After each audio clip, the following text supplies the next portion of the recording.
Maka berkatalah Yesus kepada orang banyak dan kepada murid-muridnya, katanya, Ahli-ahli Taurat dan orang-orang Farisi telah menduduki kursi Musa. Sebab itu, turutilah dan lakukanlah segala sesuatu yang mereka ajarkan kepadamu. Tetapi, janganlah kamu turuti perbuatan-perbuatan mereka, karena mereka mengajarkannya tetapi tidak melakukannya. Mereka mengikat beban-beban berat, lalu meletakkannya di atas bahu orang, tetapi mereka sendiri tidak mau menyentuhnya. Semua pekerjaan yang mereka lakukan hanya dimaksud supaya dilihat orang.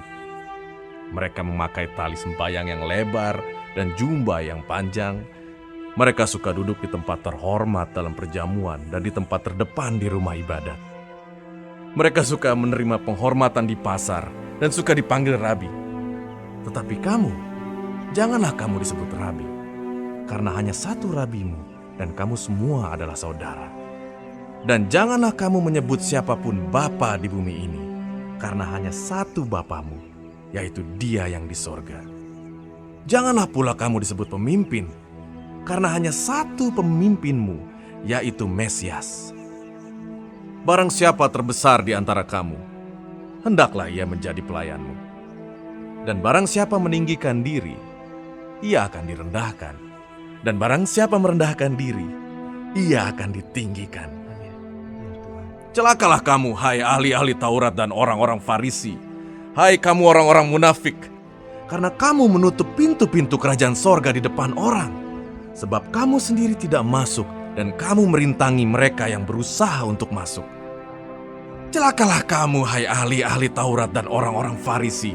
Hai kamu orang-orang munafik, sebab kamu menelan rumah janda-janda, sedang kamu mengelabui mata orang dengan doa yang panjang-panjang. Sebab itu, kamu pasti akan menerima hukuman yang lebih berat. Celakalah kamu, hai ahli-ahli Taurat dan orang-orang Farisi. Hai kamu orang-orang munafik, sebab kamu mengarungi lautan dan menjelajah daratan untuk mentobatkan satu orang saja menjadi penganut agamamu. Dan sesudah ia bertobat, kamu menjadikan dia orang neraka yang 2 kali lebih jahat daripada kamu sendiri. Celakalah kamu, hai pemimpin-pemimpin buta yang berkata, bersumpah demi bait suci, sumpah itu tidak sah. Tetapi bersumpah demi emas bait suci, sumpah itu mengikat. Hai kamu orang-orang bodoh dan orang-orang buta, apakah yang lebih penting? Emas atau bait suci yang menguduskan emas itu? Bersumpah demi mezbah, sumpah itu tidak sah. Tetapi bersumpah demi persembahan yang ada di atasnya, sumpah itu mengikat. Hai kamu orang-orang buta, apakah yang lebih penting? Persembahan atau mezbah yang menguduskan persembahan itu? Karena itu, barang siapa bersumpah demi mezbah, ia bersumpah demi mezbah dan juga demi segala sesuatu yang terletak di atasnya. Dan barang siapa bersumpah demi bait suci, ia bersumpah demi bait suci dan juga demi Dia yang diam di situ. Dan barang siapa bersumpah demi sorga, ia bersumpah demi tahta Allah dan juga demi Dia yang bersemayam di atasnya. Celakalah kamu, hai ahli-ahli Taurat dan orang-orang Farisi. Hai kamu orang-orang munafik. Sebab persepuluhan dari selasih, adas manis, dan jintan kamu bayar. Tetapi yang terpenting dalam hukum Taurat kamu abaikan, yaitu keadilan dan belas kasihan dan kesetiaan. Yang satu harus dilakukan, dan yang lain jangan diabaikan. Hai kamu pemimpin-pemimpin buta, nyamuk kamu tapiskan dari dalam minumanmu, tetapi unta yang di dalamnya kamu telan. Celakalah kamu, hai ahli-ahli Taurat dan orang-orang Farisi. Hai kamu orang-orang munafik, sebab cawan dan pinggan kamu bersihkan sebelah luarnya, tetapi sebelah dalamnya penuh rampasan dan kerakusan. Hai orang Farisi yang buta, bersihkanlah dahulu sebelah dalam cawan itu, maka sebelah luarnya juga akan bersih. Celakalah kamu, hai ahli-ahli Taurat dan orang-orang Farisi. Hai kamu orang-orang munafik, sebab kamu sama seperti kuburan yang dilabur putih, yang sebelah luarnya memang bersih tampaknya, tetapi yang sebelah dalamnya penuh tulang belulang dan pelbagai jenis kotoran.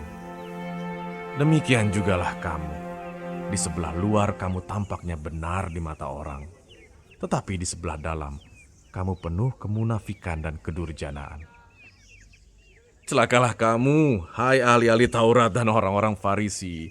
Hai kamu orang-orang munafik, sebab kamu membangun makam nabi-nabi dan memperindah tugu orang-orang saleh.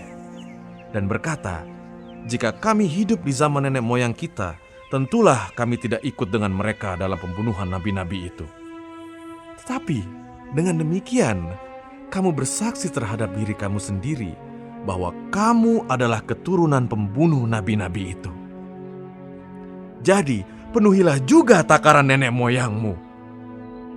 Hai kamu ular-ular, hai kamu keturunan ular beludak, bagaimanakah mungkin kamu dapat meluputkan diri dari hukuman neraka?